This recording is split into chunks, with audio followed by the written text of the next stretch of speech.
Good morning, my fellow yogic travelers. I'm mighty glad to be alive today, so I hope that you are too, as we continue to live, laugh, love, learn, linger, and loaf, and live the life we love.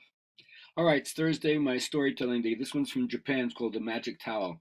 Once there was an old woman who lived with her daughter in law and her son, but her son was away most of the time for work, and so the mother in law treated the daughter in law terribly, just like in Cinderella, gave her all the hard tests to do, and the daughter-in-law would just carry him on with like a wonderful attitude. Bluebird on my shoulder was just really wonderful. But that just infuriated the old woman even more. Anyway, one day, the woman, old woman, made some cakes, rice cakes, and then went to the market. And when she was out, a young monk passed by the house, and the daughter-in-law felt it would be good merit, so offered one of the rice cakes to the monk. But then when the old woman come back, she had counted all the rice cakes, and she said, "One of these rice cakes are missing. What happened?" He says, "Well, a monk came by and I gave one." He says, "Oh, you vain and nasty thing. You better go and get that rice cake back from the monk and hope it didn't eat it already." So she went up the road. Unfortunately, the monk was sitting under a tree not too far away. And so she apologized profusely and said, "Listen, can I have the rice cake back?" And the monk kind of smiled and says, "I know you're going under a hard time with your mother-in-law. Take this towel and wash your face with it every day." So she brought the rice cake back, and that's what she did. And then the old woman started to notice that every day her daughter-in-law seemed to get more beautiful. Every day her face was shining, looking younger, better than before. So she got kind of suspicious and said, "I'm going to watch and see what she does." So the next day, when the young woman went out to bathe, the old woman followed her and saw that she was using this towel. And every time she used the towel, the face got more shine, more beauty to it. She said, "Now I see it. She has a towel that is magic." So the next day, she sent her daughter in law out on an errand. And then she took the towel herself. And so she started to wash her face with it.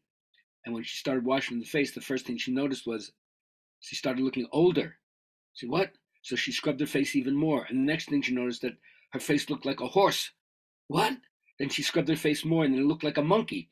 "What?" And then she scrubbed her face one more time and it looked like a goblin. "Ah!" And at that point, the daughter had come home and she said, "Oh, look at me." And the daughter freaked out and said, "Who are you?" She says, It's me. Don't you recognize my voice?" "It's you. What happened?" She said, "I don't know. I used the towel. Go get help. Go ask the monk." So she ran out and she found the monk, and the monk started laughing and says, "See, that's what happens. When a good person uses a towel, it makes them more beautiful. But when a bad person uses the towel, it shows the deep evil persona that they have behind the outer appearance." She said, "Just go back and tell your mother in law to use the other side of the towel."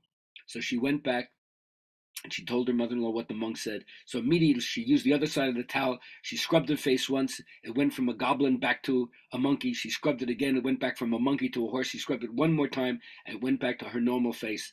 And when she saw that she was restored to her normal visage, she said, "I am so sorry. I was treating you so ugly to reflect the ugliness inside. Can you ever forgive me?" And of course, the daughter did, and they lived in harmony for the rest of their life together. And the monk never came back and never needed to. So scrub your face with the magic towel. It's going to reveal what's really inside you. Huh? Anyway, take heed to that and make choices that help you confront the shadow of the hidden face, not just your social persona. All right, so here we are. By all means, life is to be engaged in. I don't believe in the quietest fantasy of just sitting in meditation and not being involved. But at the same time, the key is not to get lost in the swirl, not to get lost in the whirligig of your own activity and spin out of balance. So that's where your own process, your own spiritual practice, your own sadhana comes in to gives you a center that you can withdraw from the world and then bring back the gifts that you get from your quiet into the world of action. And this is my teacher Ramdas used to say, the mind at peace finds ways of affecting its environment. So work on yourself, make yourself peaceful, find yourself vibrating with the heartbeat of the earth, and then see what happens in terms of what you bring to the world. And the key, of course, is to learn to discipline yourself, but not discipline yourself in a rigid way. Don't bind yourself to fixed patterns, but yet at the same time, don't think it means that you're just so sloppy that you have no consistency in how you go about your life. And then ultimately, the most important thing I say is watch your thoughts. As the Buddha says, your own thoughts guarded well can do more for you than your own parents, but your own thoughts, not guarded well, can do to you what even your worst enemies can't do to you.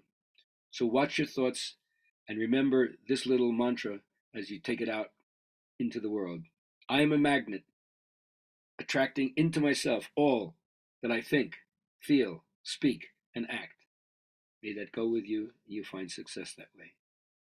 We'll be back with the Good Vibrations class on the 18th of October. I have a little break for a couple of weeks. So see you then. Go to the website, gabrielhalpern.com, and give me a reply. Tell me what you like. Tell me what you don't like.